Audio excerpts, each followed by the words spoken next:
All right. Hi, everyone.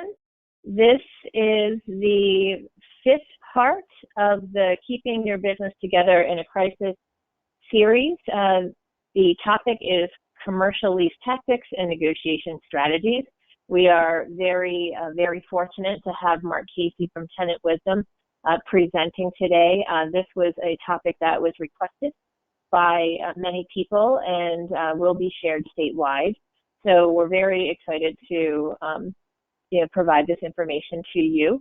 Just to explain a little bit about the SBDC. We are the Boulder SBDC, which is, we focus on Boulder County, as well as we have a statewide tech source program that helps businesses that are innovative and focused on different things like SBIR grants and what have you. We do a few different things. We do consulting at no cost.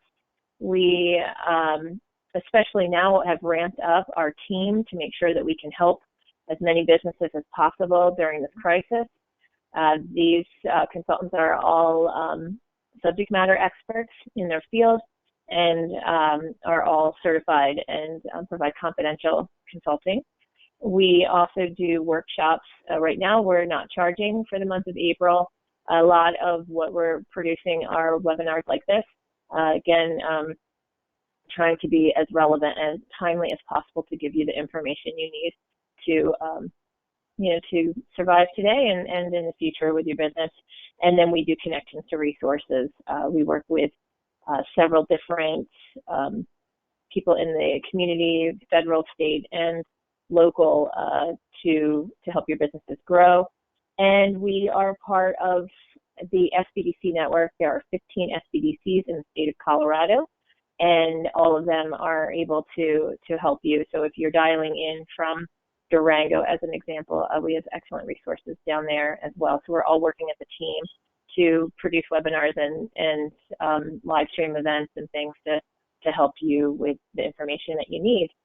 So I'm going to turn it over because we have 1 hour of time today, and I'm going to turn this over to Mark because he's really got the good stuff that we're going to hear about. And when we get finished, you're all on mute, but if you want to submit questions into the chat, Jamie Brandis, my co-moderator, is going to take over after Mark presents, and so there'll be time to ask specific questions.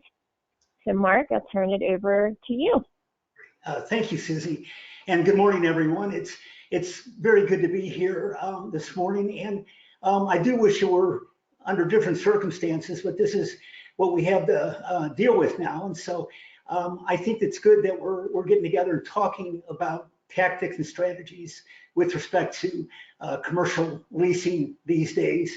And just as a little bit of background, I've been involved with commercial leasing over 30 years. I started my career as representing the landlord side of the transaction, but for the last 10 years, I've focused strictly on representing tenants and buyers of commercial real estate. I made that switch because I felt after decades of doing this that the tenants were being underrepresented in the negotiation process. And so I wanted to be, as a real estate broker, I wanted to be a part of kind of leveling the playing field. So this morning, we're going to be talking about the extraordinary circumstances we're under. And I'm going to go ahead and put up some slides for you to follow along.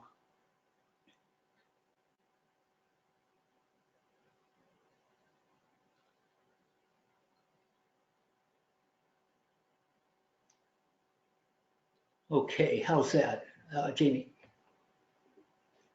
Is that visible, Jamie? Yep, you're good. Is it still visible or not?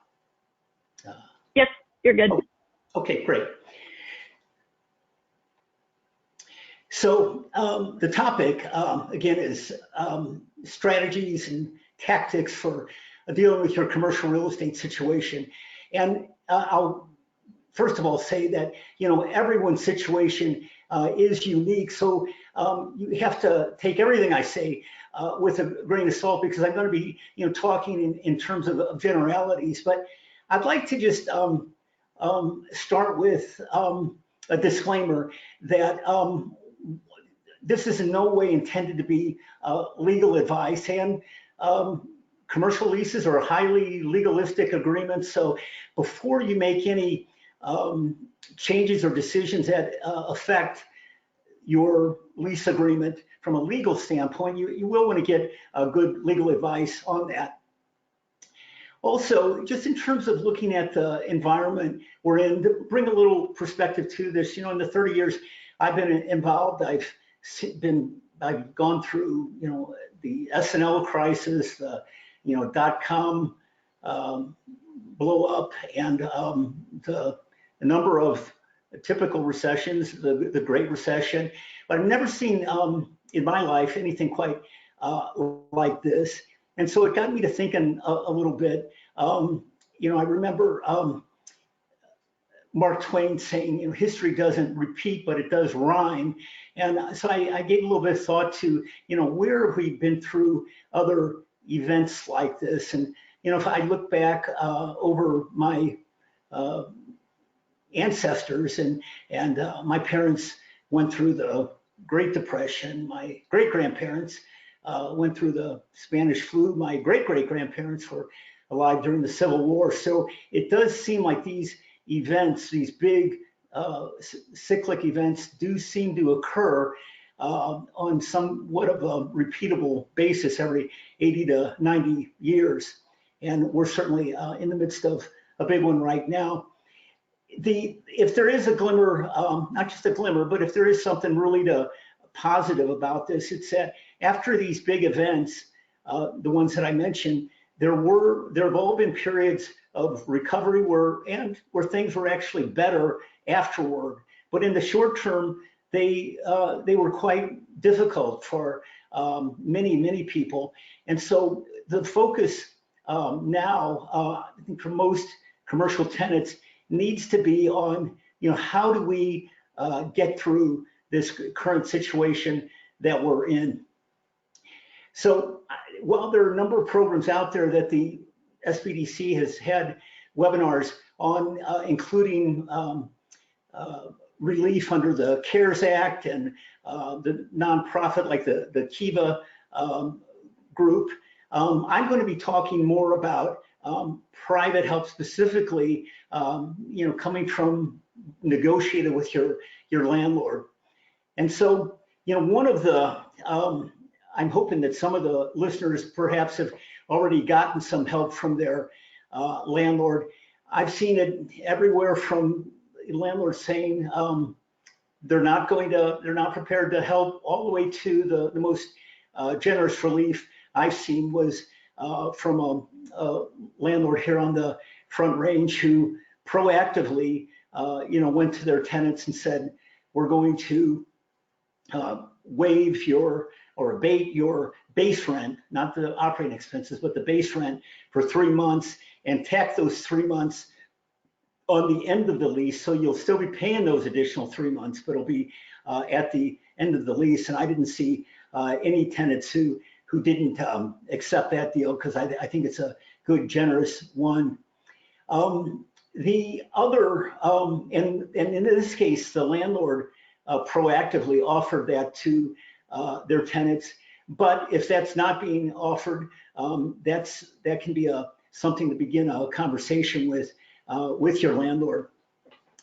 Another approach to dealing with this is we call lease recasting. So you've got a lease agreement, and by mutual agreement, it can be renegotiated.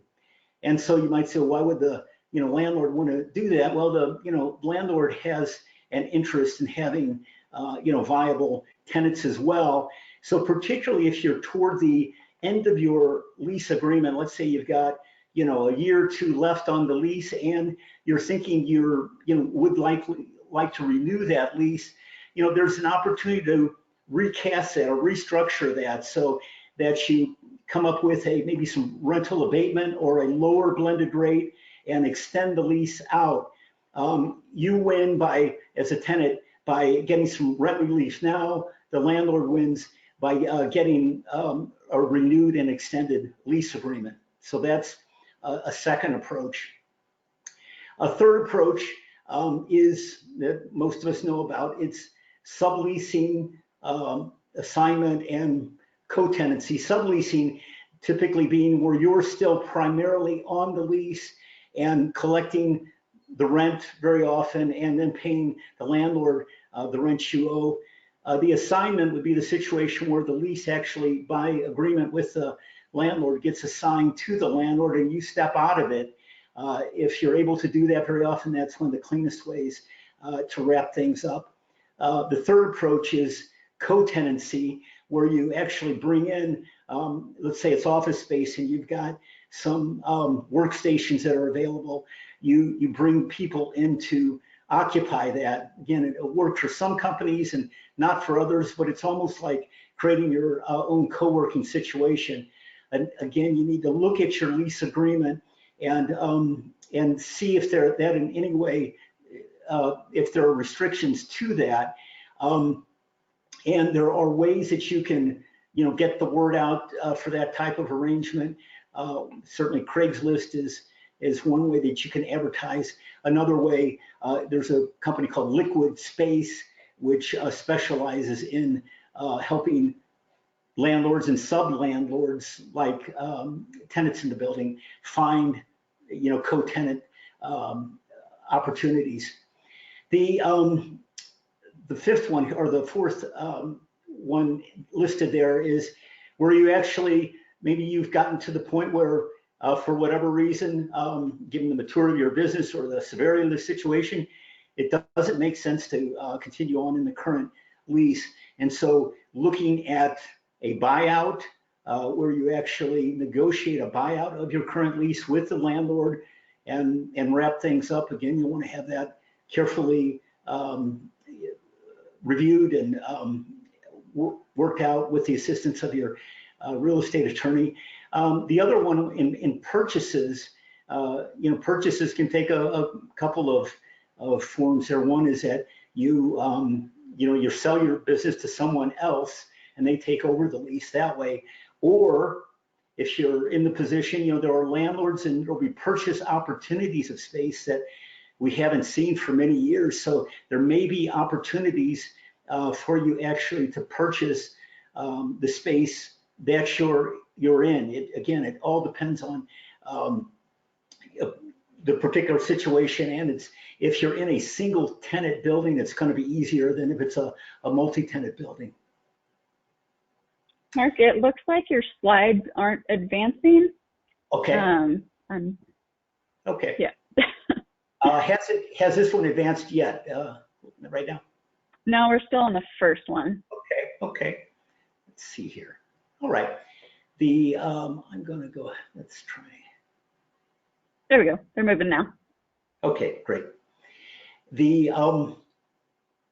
So I referenced from a strategic standpoint a book called Getting to Yes. It was written in the early 80s, and I still think it's one of the best books on negotiation. It's a short book that you can easily get through, but I want to talk about some principles here that are very valid to the negotiation process with your landlord. And one is separate the people from the problem. And this is sometimes not an easy thing to do, particularly if you feel like you're not getting anywhere with the person you're dealing with who's representing the landlord. But to the degree that you can separate the personality from the problem at hand, that's going to be helpful in the situation. And the focus on interest, particularly mutual interests that you've got, as opposed to firm positions. And in the negotiation, invite and insist actually that the focus becomes it goes back and you look at what your mutual interests are in this situation, and not just in fixed positions. Certainly during times like this, it's understandable that emotions come up, and to the degree that you can manage those emotions so you're not hijacked by them, that's going to help in the process. And even if you're not getting where you'd like to get with your landlord, expressing appreciation and is a way to keep a positive spin on things, and to keep it in a positive mode of moving forward. The last one I list there it's called know your BATNA. BATNA is a term that the authors use for best alternative to a negotiated agreement. Basically, that's your plan B. That's your best plan B if you can't work something out with the landlord. And so by knowing what the best alternative to a negotiated agreement with your landlord is, that will allow you to know how far you can go. And your landlord likely has their own best alternative to a negotiated agreement. And to the degree that those overlap, or the zone of opportunity for working out an agreement. So knowing what's your best alternative to working out something with your current landlord is going to be very valuable to you in the negotiation. Now, there's a number of leverage points that you've got with respect to the lease. And of course, these are leverage points that can be used to the degree that your landlord is willing to cooperate with you. But it's good to review them, because you might not have thought of some of these, and your landlord, frankly, might not have thought of some of these. But I will review these. They include one of the obvious things that I talked about was, either a temporary reprieve on the base rent, or a base rent reduction. And again, you might say, why would the landlord be willing to do that? Well, if the landlord realizes we're in a different world right now, and that for his tenants, his customers, to make it through this, there's going to have to be adjustments to the rent. They may be very open to having those conversations, keeping in mind that if the landlord loses you as a tenant, they're potentially going to have a period of no rent coming in on that space. And if they've got to find a new tenant, they likely will have both interruption in the rent, as well as perhaps additional tenant improvements, brokerage commissions they've got to put into it. So there's a lot of reasons why a landlord, it is in their interest to keep you in there, even if that includes a base rent reduction. Another is a change in the escalations on the base rent. Escalations over the last years in this marketplace have typically, on a triple net lease, have typically been 3% or so, anywhere from 2%, or I've seen as high as 4%. But in a time that we had up until the beginning of this crisis, those types of rental escalations tended to work because businesses were able to continue to grow and gently, increase their prices to their customers. And so annual rental escalations made sense. In this type of environment, it's a very different environment for most businesses, where we're not seeing the opportunity for tenants to pass on increases. We're having the opposite. We're having, very often tenants having to, cut prices in order to stay in business. So, there is a legitimate reason for those rental escalations to go on further, or I should say to be modified.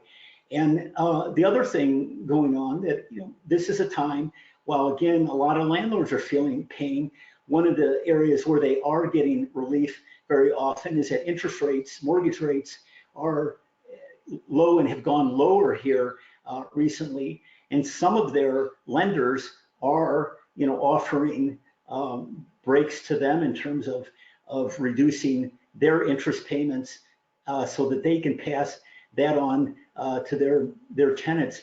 And so it is a legitimate question to, in these conversations, to ask your landlord if they're getting any relief from their lender, or have they even had that conversation with their lender, because that's one area where they could potentially pass on some savings to you.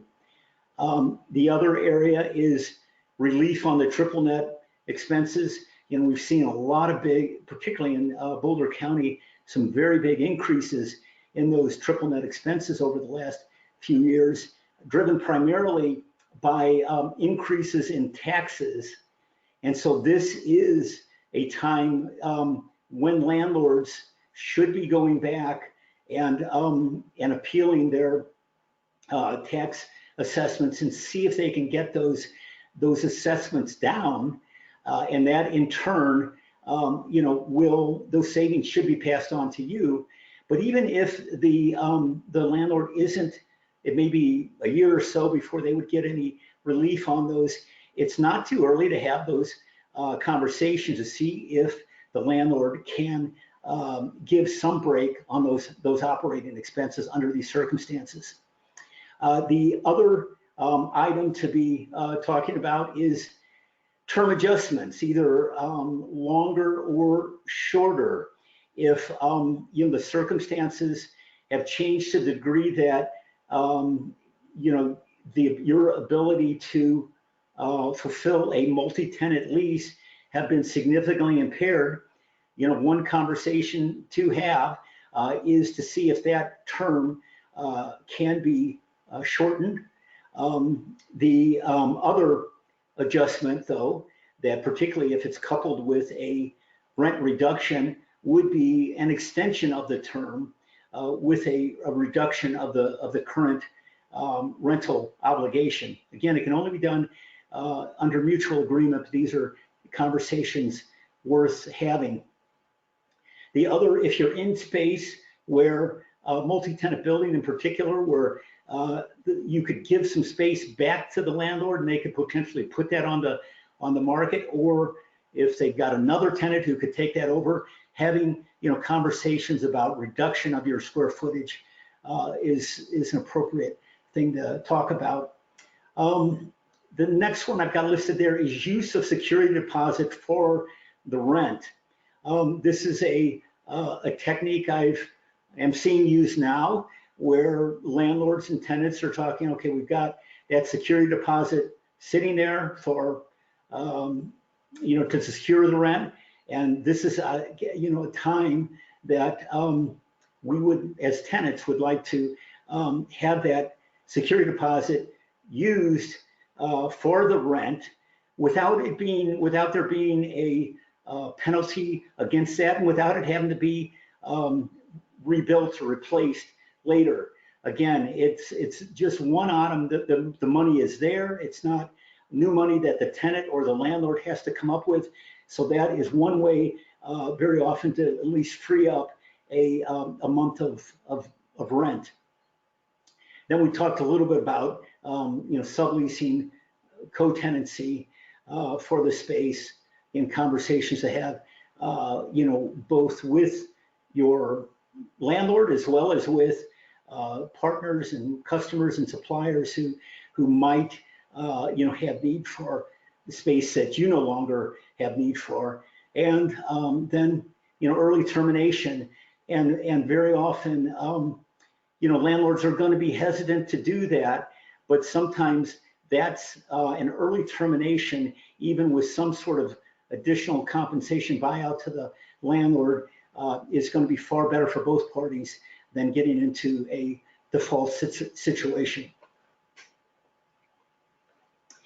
So in terms of summarize, I'd say there's 7 keys to going into a negotiation with your landlord. One is to be prepared for the negotiation. You know, typically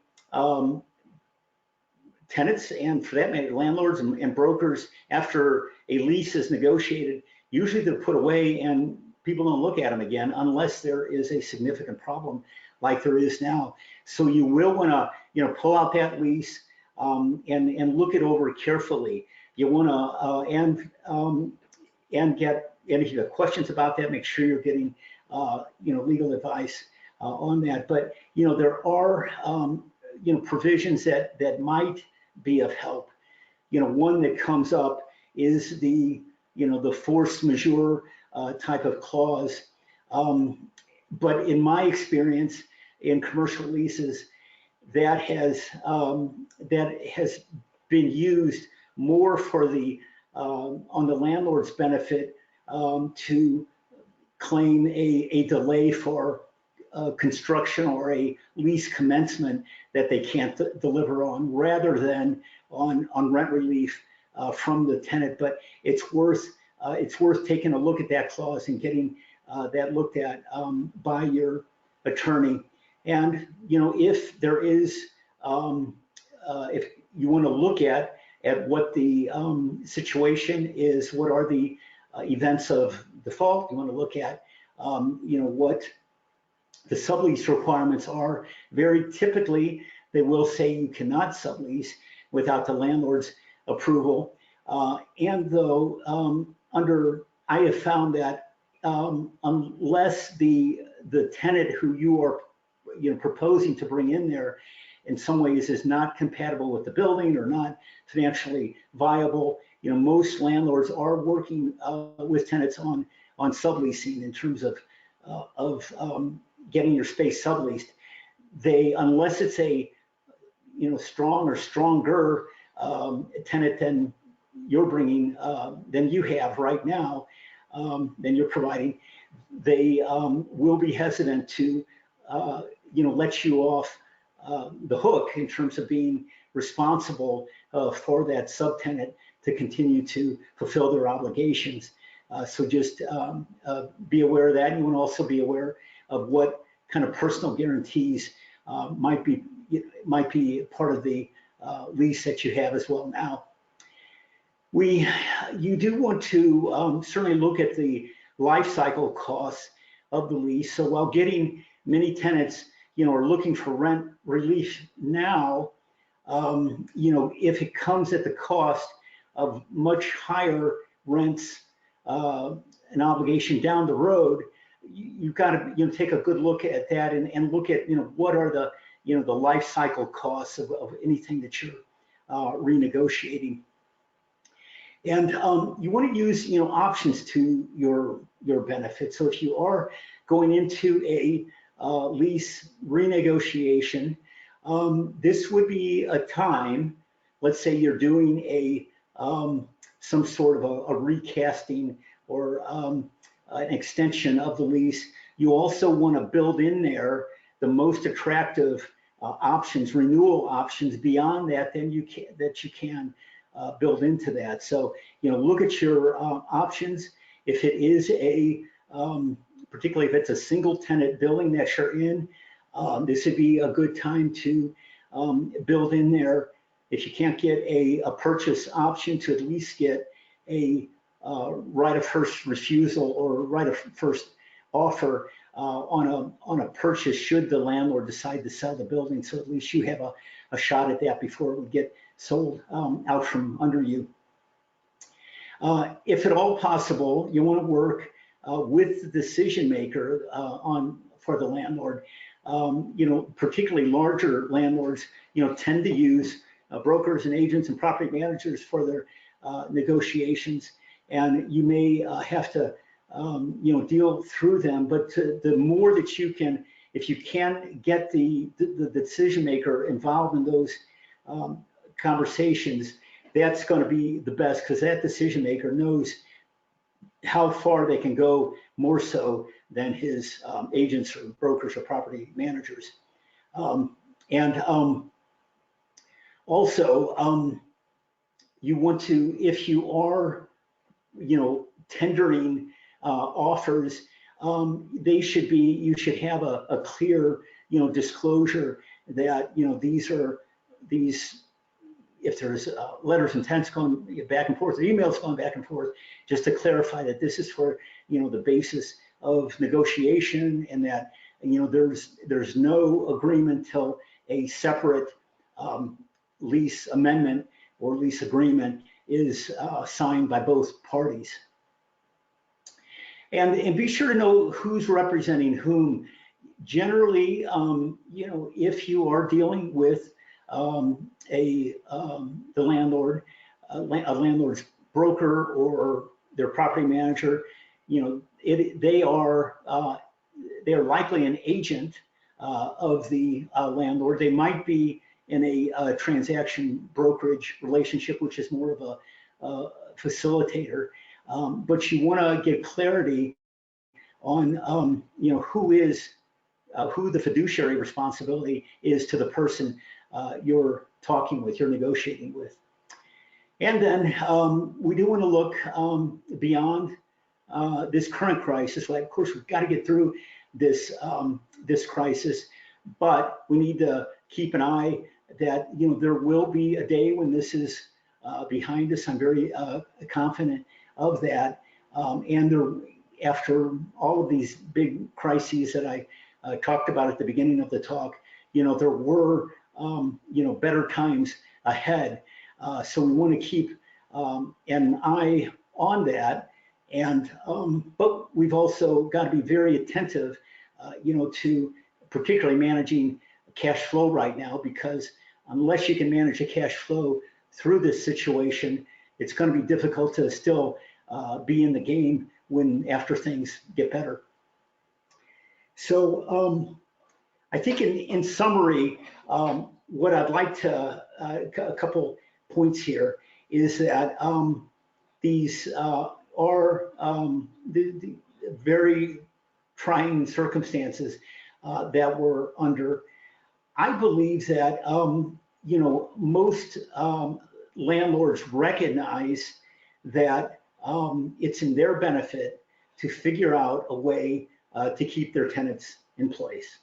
An exception, of course, would be if it's been a difficult relationship leading up to this.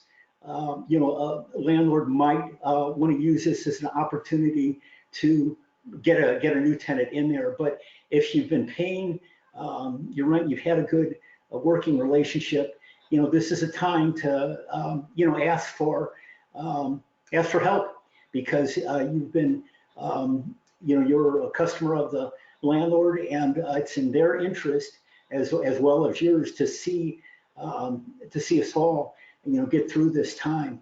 And so you want to be asking for as much help as you can, in addition to tapping into the other type of compensation and relief that could come through the CARES Act, through things like Kiva and other things that are out there as well. You'll want to be clear with them that in any talks or certainly any written correspondence going back and forth, that it's for negotiation purposes, that there's no agreement till there's a separate agreement executed by both parties, and you want to get legal advice before finalizing anything. So I think we're at a good pausing time here to open it up for questions. And so I'm going to go ahead and exit out of this, stop the screen share. How we doing here? And open it up. Doing good, Mark. Good. Yep, we're good. So if you have any questions, please enter them into the chat bar at the bottom.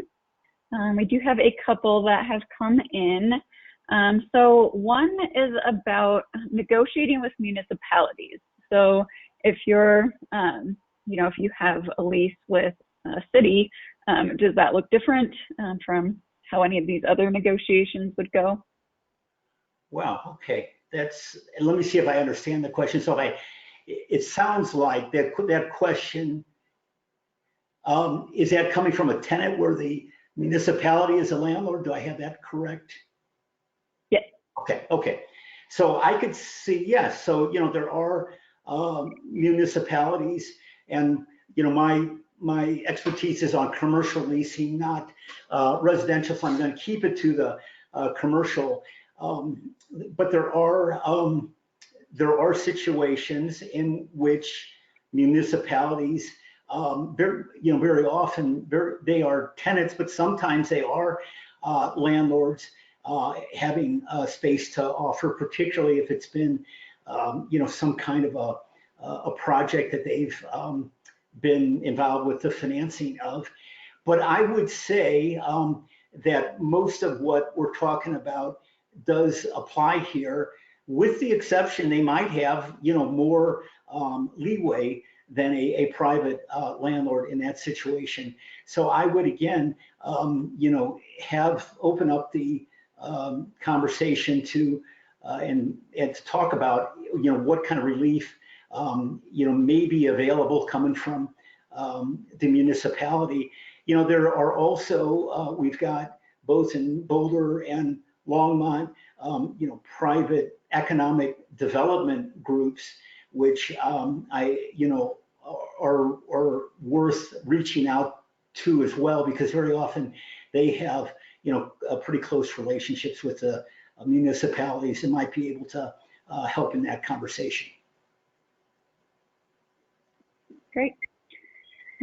So there is a question, this might be too legal for you, but it's kind of a specific case of a salon owner, and they're wondering if there are specific common law tenant remedies, since, it's a business that has been shut down for even being able to be in the space, and it can't be used for what it was explicitly intended to be used for. So I guess any insights there? Okay, sure. And first, those are very tough situations, particularly with a personal services situation like that. There is some, there's a couple of things that need to be looked at. One is, going to the, lease agreement itself, which does, address those things. And then there is a body of, statutory laws which have to do with giving notice and time to cure and eviction and those kind of things. Plus, and Governor Polis, has asked, for cooperation from both sides during this time to get through this. I don't believe that that's a statutory requirement, but it is coming from the governor making that request.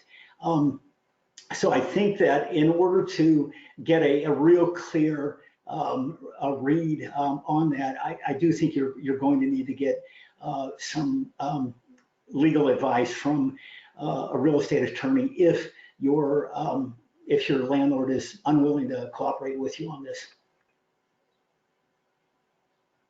Great. So Mark, do you have any examples you'd like to share of successes of specific types of businesses that you've worked with, that have been able to negotiate successfully, or what that's looked like for some of these businesses that really can't be in their space at all to make rent? Sure. Well, and just as a little bit of background, while I have over the years worked with big companies you'd recognize from IBM and Frito-Lay, the Boeing company, the last 10 or so years, my focus has been on locally owned companies here in Boulder County, and that's really where my passion is. And so I've had the pleasure to work with food and beverage companies, software development companies, one hemp extraction company, and a number of distribution and manufacturing companies as well. What I would say, I think that it gives me some hope here in the situation. I'll think of an example too, but what I've found is that to continue the conversation and with tenants getting representation, both legal and brokerage representation, and having those conversations, with their landlord in a sincere way. You likely won't want to put all your cards on the table right at the beginning, but in terms of negotiating in good faith and being willing to or I should say not putting out offers that you're not going to be able to live with is important. And we do have a lot of Boulder and Boulder County and the Front Range. I think we've got a lot of it's a very entrepreneurial environment, and I think that most landlords realize that the nature of entrepreneurship and small businesses, that cash flow is absolutely critical to their survival. So I have seen examples where a company is in difficulty, and the landlord proactively stepping in and offering relief. I mentioned the 3-month situation, but even a month here or there where you can get the relief on the front end and either have that forgiven, which is a nice situation, or to have it tacked on the back end. One thing I should say too is you will want to be aware that if you are getting rent relief from the landlord up front, you'll want to take a look and see if that is going to impact what you might be able to obtain through the PP program and some of the PPP program or some of the others.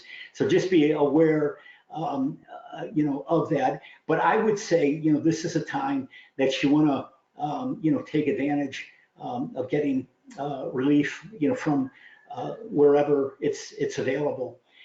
The in terms of other things I've seen, particularly is on the space sharing end of things, where people have an architect here in town I know who has some workspaces that they couldn't use, and who are now offering those workspaces on a monthly basis, kind of their own co-working situation, to help them through these times. So I'm seeing a lot of creativity coming up in those kind of situations. And I've also seen, where people have, significantly looked at, shifting their business model. And, that takes a lot of courage during times like this, but, where they've come to the conclusion that this isn't just a temporary impact, but they've got to, look at, a whole new way of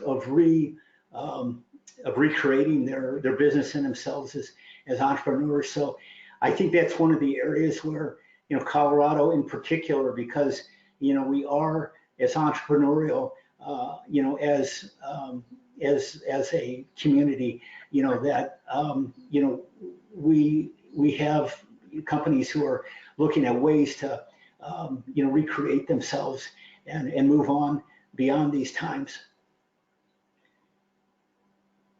Great. So when negotiating, do you have any insight into what a reasonable percentage request would be for a base rent reduction? Yeah.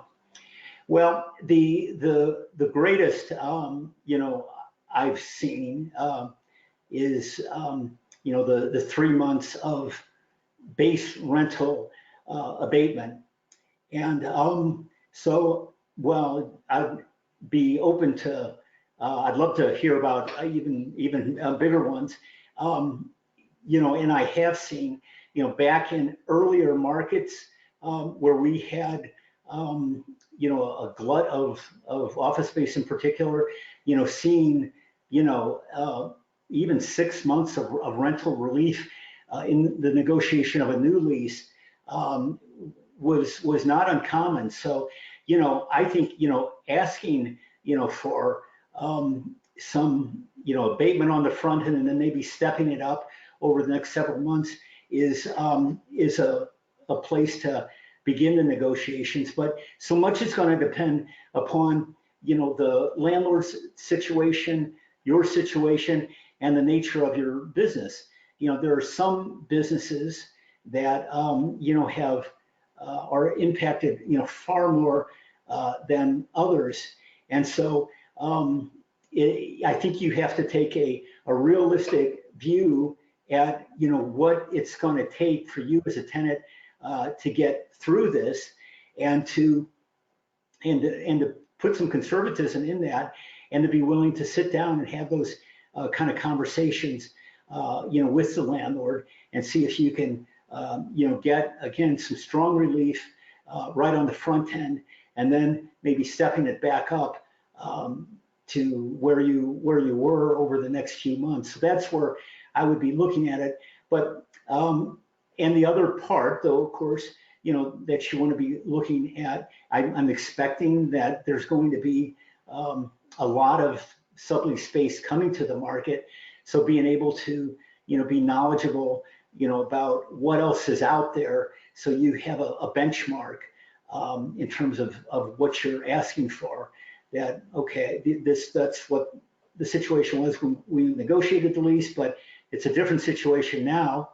You still have that lease agreement, but being able to have that data to review it with the landlord is going to strengthen your position in the negotiations.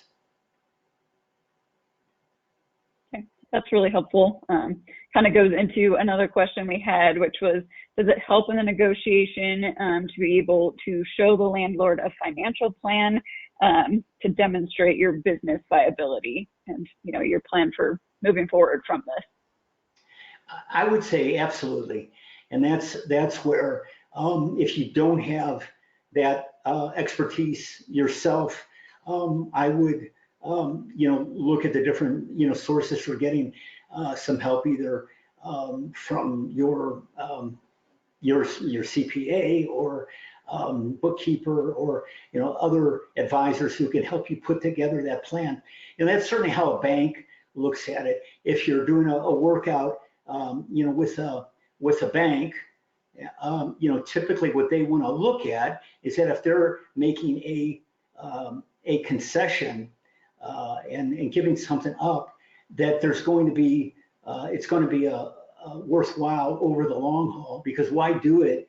Why make a concession now if it's not really going to fix the problem? And so having a very clear picture of the cash flows, and within that developing a pro forma that would show the reduced rent that you need to get into a cash flow positive situation, is going to be very valuable for you going into those talks. Great.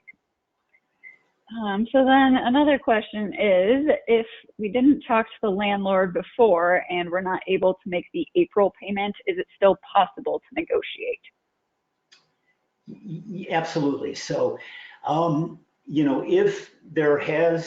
if you've fallen behind, you want to be having communications with the landlord, and basically that would be to let them know a direct face-to-face conversation is the best. If you can't do that, phone or email, just to let them know that you have not been able to make, let's say, the April rent. You're working to to develop a plan for moving forward, and to ask that at least there be a reprieve in terms of any eviction action until you've been able to work out a plan for moving forward. So you do want to have that communication. It's more difficult if, if your landlord is, a big real estate investment trust at a big, shopping center. It's going to be, more difficult to, you're dealing more with an institution there, and they may have a much more institutional approach to the whole thing. But you still want to have that, ongoing communication with them, because one of the toughest things, if you just stop the communication, stop having any kind of dialogue, both parties are left, wondering, what's going to happen next. So you absolutely do want to, keep those lines of communication open. Great. So I have a pretty specific scenario. So I'll share what I can about this. So this person has been a tenant at their building for 3 years. They've always been a month ahead in paying rent. They just signed their annual lease on March 1st, and they've already paid through May 1st, but they've been out of the building since mid-March. They're not sure if the retail business can survive because it's reliant on the public coming in. They also haven't been granted the federal funds through EIDL or PPP. So they're wondering if there are any legal rights to get out of that lease at this point, or any advice you might have for that scenario. Okay. Well, it sounds like you've been a very good tenant over the years, and hopefully you've got some goodwill you've generated there that's going to be of value to you. I would take a look at the lease agreement. In particular, if there is, I would be looking at and see if there's anything in there around act of God or force majeure that might come to benefit you. Those are pretty technical terms that are going to require you to get some legal interpretation there. So I would consult it'd be worth an hour of your attorney's time to advise you on that. But that would be probably the best hope there. Second to that, would be again appealing to the goodwill that you've generated, particularly in just recently renewing, and because this is something that very few people could have ever seen this thing coming. And again, it's in both landlord's interest and your interest, that your business is a going concern. In one approach, if they don't want to just, abate the rent now, one approach might be to provide some relief on the front end, let's say, 3 months, and on the back end, an extension of the rent where they would pick it up later. That's just something you'll have to, begin those conversations with. Okay, so then there's another timing question. This one, their lease happens to expire in mid-June. So they're wondering if that gives them any more leverage with the timing. Mm-hmm. So if I understand it right, you've got a mid-June lease expiration, and you have not that renewal. If there's a renewal agreement, it hasn't been reached there. I would say, that's certainly a different position, and it's going to be, again, very particular to the type of space you have and the situation you have. But if it's something that is exposed to hospitality, restaurant hospitality, travel, we're going to see a good deal of a vacancy coming available there. So I would say for sure, that should strengthen your position in terms of a rent reduction. Now, the landlord, landlords typically on renewals don't like reducing rents. But if the choice is, losing a tenant or not, you may be in a very good position to do that. But you also, probably, we talked about the best alternative to a negotiated agreement. You'll probably need to have a plan B that you could move to if, in the event the landlord isn't willing to, to allow you to get a better deal on the rent renewal you have with them. Okay, so that covered all the questions that we have that came in. I just wanted to go over a little bit with the SBDC, what we can offer. So we had talked about, having some kind of financial plan that you could bring to your landlord to try to show that you think you can become viable and, be able to pay down the road. So as the SBDC, we do have consultants that can help you develop those types of plans, walk you through some of those processes, ideas, business planning aspects. We want to have a program in place that we're just starting to help businesses, move along from all of this. I mean, all of us are affected. So we want to do our best to help you all, find ways to continue your business. And we're calling it a workout plan. So it's something that you're going to have to continue and work on, but we want to be able to help you along the way. So really grateful to have people like Mark to come in, specialists like that can talk through some issues. Mark is one that will do an hour consulting. I'm just offering you that right now, Mark. So that's one thing that we offer. Again, we do have other specialists that can help with other areas. So Mark, do you have any final things you wanted to say? Well, the only thing is that, again, I appreciate everybody who showed up for these, and because that's, facing the problem, things get better. This is a difficult time, but when we face it and start looking, accept where we're at and start, putting a plan for moving forward, things start happening. So I honor everyone who showed up this morning, and I'm happy through the SBDC to do that hour with you, which you can schedule through the SBDC workshop or website. Fantastic. And if you do want to sign up for consulting with us, it is on our website, bouldersbdc.com. There's a tab at the top that says consulting. So you're welcome to fill out the paperwork there. It's pretty quick. If you aren't located in Boulder, there are 15 centers around the state, like Susie mentioned. So you can go to your own geographic area and just go to the state website, coloradosbdc.org, and that will help you find your local center. So Susie, do you have any closing things you want to say? No, I think you did a great job. You said everything that I had written down. And Mark, I didn't get to use my 5 minutes little sign that I made for you. So thank you so much, Mark. And Jeannie, it's always good to do these with you. So thanks, everybody. I think that we're going to end just a couple of minutes early, and that's not a bad thing. Yeah, thank you. Great. Thank you all. Bye-bye.